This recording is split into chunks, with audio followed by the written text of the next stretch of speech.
Welcome back. We gave you a couple weeks off of Take 10, mainly because it was fall break and there was plenty to talk about, but there's also plenty of time to catch up. That's right. So let's start with our resident market reader, Corey Freels. Let's do it. Yeah. Fortune telling business is not good right now. News. It's not good for the fortune tellers. So interest rates bottomed out right before the Federal Reserve dropped rates. And then they moved higher. That was September 18th. That was the 18th of September. And so now here we are a month later, and people are calling, they're like, hey, where are those low rates I heard about since the Fed dropped? Like they're lower, right? And we're like, no, they're not. So just like the Cinderella one-hit wonder in the late 80s, you don't know what you got till it's gone. We had so many conversations with people, both buyers and people looking to refinance. They were like, you need to do this. We got a window. And they're like, no, we'll wait because things are going to get better. Are they? Hope is not a strategy. So, yeah, I mean, interest rates are probably half a point worse now, at least. Also, though, let me just go ahead and say it still could make sense to refinance. Sure. You just need to look at the cost of waiting calculator. That's right. So we have a calculator that does an analysis of where your rate is now. So let's say you've got a rate in the mid sevens and you could get to the mid sixes, but in your mind you want something that starts with a 5. We can do an analysis on that and say, okay, what would happen if you waited until they hit the 5s to refinance? And then how much would that cost you? Because every month you keep paying your payment at that higher rate, it costs you money. That's money going out the door that doesn't have to. Poof. Because the market's better now. So I think the lesson that we can all take from this is, and this has been true for 2 years now, Yeah. when you get a good interest rate day, and literally Grab sometimes it's a day, you take it. You grab What it. is it? What is it you say? Pigs get fat, Hogs get slaughtered. right? Yep. Don't be slaughtered. That's right. Don't be a hog. My version of that is bulls eat, bears eat, pigs get slaughtered. That's So a lot of animals. It is. It's a Wall Street thing, but that is the truth. So if it makes sense for you to buy, if it makes sense for you to refinance, if it makes sense for your customers to move, they need to move now because all you have is today, and you don't know what tomorrow's going to bring. Truth. And can you give a quick down and dirty as to why this movement up and what reports happened that caused this? Yeah, absolutely. So what made markets move lower in the beginning was from the highs of April until September 18th. Markets were already moving lower. Interest rates were already moving lower in anticipation of the Fed making this cut. And so when the Fed releases their statement, they not only say, hey, we're cutting rates today, they also give you a forecast of what they think they're going to do for the next couple years. And so we got that forecast, and it met what the markets thought. Hey, we're going to drop another 50 for the end of the year, and then another 100 next year. And so markets are like, check, all right, we know that. Now they move their focus to the employment picture. So two things that the Fed looks at. Inflation is one. We got that one whooped, we think. The other now is employment. So how do we keep Americans employed? So now everybody's looking at every employment report really closely.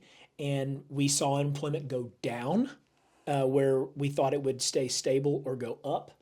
And that is not good for interest rates. So it doesn't signal that we're in any economic slowdown. It's not great for inflation. And so markets are trading now off stronger than, and it continues to be. Every report we get is stronger than expected for employment. And it just keeps pushing rates higher and higher every time.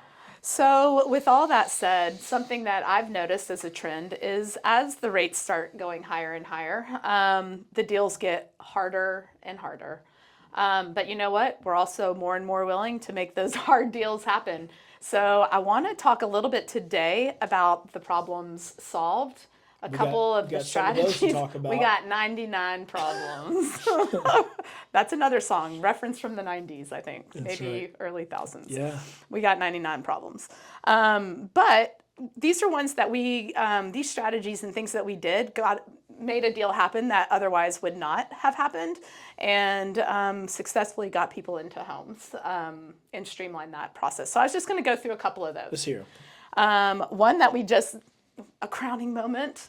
On Monday, we closed a person with a 431 credit score. That's solid. How?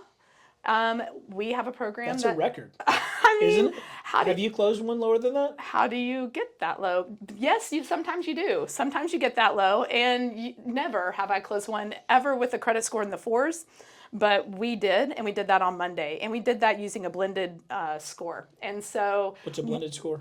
it is when you have a co-borrower with a higher score, and you can take the two scores and blend them into whatever that average score is and utilize that for qualification. Specific program to use for that, but it worked. Also on a manufactured home, which was hard, but Also in a flood disaster area. also in a flood disaster area. to solve for. And we wish the best for all the people there, but it was right. fine. Yep. This one was okay. And we were able to do a Zoom call to verify that it was still there. to verify it was still there. So we were able to get that done same day, which was nice. Because that's also been a little hitch in the giddy up since we are so close to the affected areas. That's right. Rescores on credit. That's one of our oldest tricks, but it's more relevant now than ever. The credit reports, we have a program that will allow us to give specific instructions to the client on what they need to do, what steps they need to take to get that credit score up to a certain space that would make them approvable. And when you say specific, you mean specific. I mean, if they say pay this card down to $221.72, it needs to be exactly that, Exactly. or you're not getting your score back. Yep. And it takes about 5 business days, but that's been a game changer across the board. Also to get better rates, right? Because your rates are also sometimes sensitive to credit. So we just closed one 2 weeks ago. It was a 10-day turn, upfront underwrite. She only got that contract because she could close in 10 days and we could waive the finance contingency. I know you guys have already heard about that trick. Just wanted to bring that back to the forefront. Any file that's, suspect on will they qualify, we're doing that for you guys anyway. That upfront underwrite, just to make sure we have a sure thing because we don't want you driving around if it's not. But also if they want to get really aggressive, your client does. It takes 5 business days from the time that we receive their documentation to get them fully through underwriting and approved. And that will make your offers way stronger and give you something to negotiate. Something else that's been great. What if there's been a lot of people who need to buy without selling. Mm-hmm. So and if they can qualify for both of the payments, but all this cash is going to come as a large lump sum cash infusion afterwards, and they don't want to pay that higher mortgage payment forever because they had to only put 5% down on what they are buying because all their cash is over here on the house they're selling, we use a recast. Do that all the time. I mean, all the time. Probably 3 or 4 a month, I would think. We don't do them on government loans, though. That's correct. Only conventional loans. But basically, let's say you're going to sell your house, but you have to make your offer non-contingent, and the house is $600,000. I can put 5% down conventional on the $600,000 house, sell my house. Say I clear $200 on my house. Now I put the $200 down on the big house, and I can drop mortgage insurance and make that payment resemble what it would have been with a $400,000 loan, whatever, $350 loan. More or less on one fell swoop. In one fell swoop. Now, one fell swoop doesn't mean it's like a cake ride. Like they don't want to do it. It takes 45 Servicers days. don't want to do it. Yeah. We make them do it. And it's the deal that they made. So anyway, do that all the time.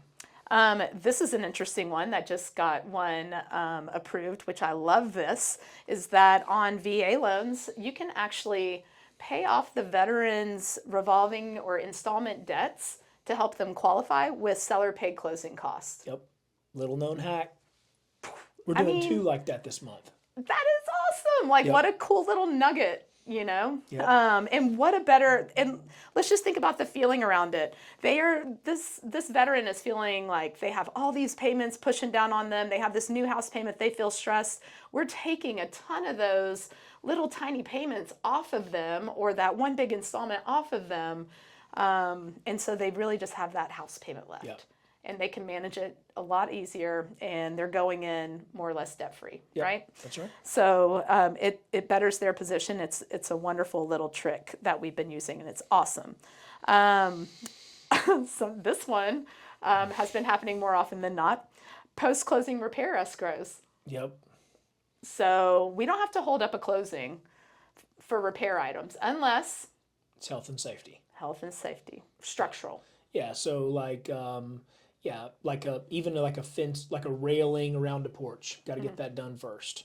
But if it's If it's something over minor, 36 inches, then you're good. As long as it meets code, you don't have to do it at all. But repair escrows, things we can do. We can go ahead and close a loan, get something fixed after to make it sellable. So yeah. that's been nice. So that's been really nice, just to allow everybody to close, move on, and do the repairs as they see fit. Yeah. And sometimes the seller doesn't have the money to fix it.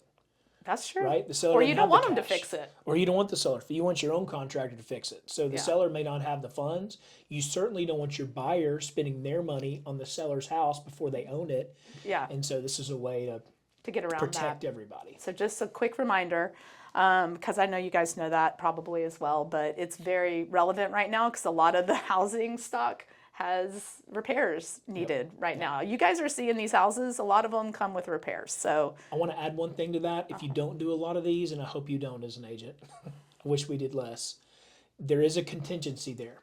So if, like, say the repair costs $2,000, we're going to need a contingency, what is it, 25%? yeah, something like that. Something like that. So you're going to need between, probably $500 in contingency to hold on top of the money that you need to make sure that those repairs get done.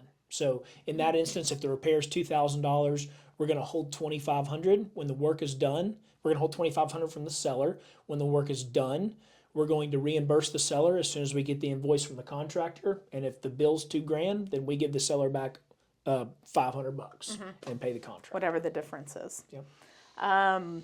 This has been very helpful.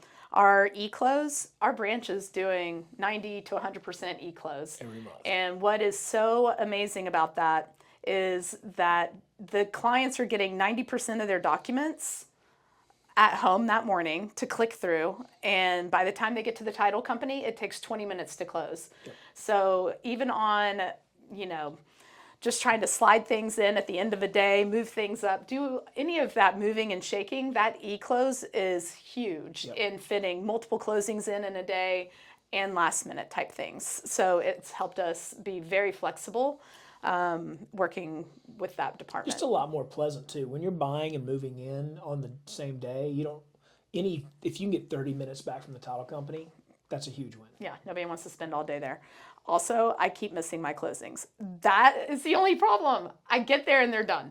Yes, you don't mean the loan closes. You just can't get there in time. I can't get there in time. They e-sign, go in, 10 minutes later. We don't miss closing dates. But oh, yeah, sorry. Yeah. Was that a misspeak? That was a... I'm just clarify, just in case. I like the clarification. Yeah. And then now that the rates are higher, as a nice little bow around this whole thing, that temp buy down, you guys, the temp buy down is the play. The temporary buy down can take that interest rate. We have a 3-2-1, a 2-1, and a 1-0. And what those numbers signify are the percentage amounts below the locked-in rate. So if you have a 1-0 buy down, and let's say the rate's 6.25, then the first year the customer will pay 12 payments at 5.25. As we sit and wait this market out, if and when it changes, right? Sure. I think economists are still saying it's going to change. I do. I think rates are going to move down eventually, but the question is when, and then how long do your buyers have to wait? How long do your people have to wait? Right. So if they want that lower payment and that lower rate now, temp buy down, right? Yep. And then whatever money let's say that the rates do drop in 6 months, whatever money is sitting in that escrow account with the temporary buy down funds in there, because the money that's collected in that is the interest differential between the two interest rates.